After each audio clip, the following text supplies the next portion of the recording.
बरेली के जोगी नवादा में सावन महीने में कांवड़ यात्रा के दौरान हुए बवाल के बाद माहौल अब तक पूरी तरह शांत भी नहीं हो पाया था। इस बीच जुलूसे मोहम्मदी के दौरान जोगी नवादा में अंजुमनों के विरोध ने जोर पकड़ा तो अफसरों की निगाहें फिर इस इलाके पर जम गई। अफसरों ने दोनों पक्षों के बीच पंचायत कर समाधान का रास्ता तय कर दिया और कुछ हद तक निश्चिंत हो गए। लेकिन बुधवार रात अचानक मीरा की पैच में टकराव शुरू हुआ तो उनके होश उड़ गए।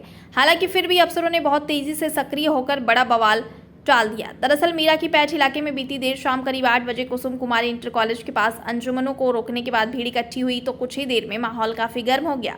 एक समुदाय के लोग गैर परंपरागत रास्ता बताते हुए उन्हें आगे न बढ़ने देने पर अड़ा हुआ था तो दूसरे समुदाय की भीड़ इसी रास्ते को परंपरागत बताते हुए आगे बढ़ने पर उतावली थी।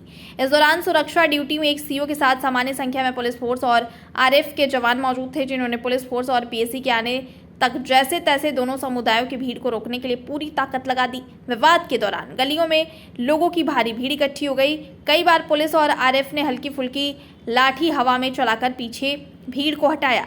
इसके बाद भारी पुलिस फोर्स दोनों समुदायों के बीच दीवार बनकर खड़ी हो गई। साथ ही अफसरों ने ड्रोन कैमरे से भी लोगों की छतों की निगरानी करनी शुरू कर दी। वहीं भारी तनाव के माहौल में पुलिस और प्रशासन के अफसरों ने दोनों समुदायों को लोगों से बातचीत शुरू की, लेकिन शुरू के 2 घंटे तक दोनों से कोई पक्ष उनकी सुनने को तैयार नहीं हुआ। अंजुमन भी जहां की तहां खड़ी रही। इस बीच लगभग पूरे जिले का पुलिस फोर्स शहर में इकट्ठा हो गया।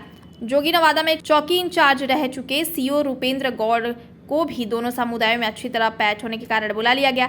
लगातार समझाने बुझाने के बाद रात 11 बजे के बाद माहौल धीरे धीरे शांत होना शुरू हुआ, जिसके बाद रात करीब 12 बजे अफसरों ने अंजुमनों का जुलूस दूसरे रास्ते से निकलवाया, तब कहीं माहौल शांत हुआ।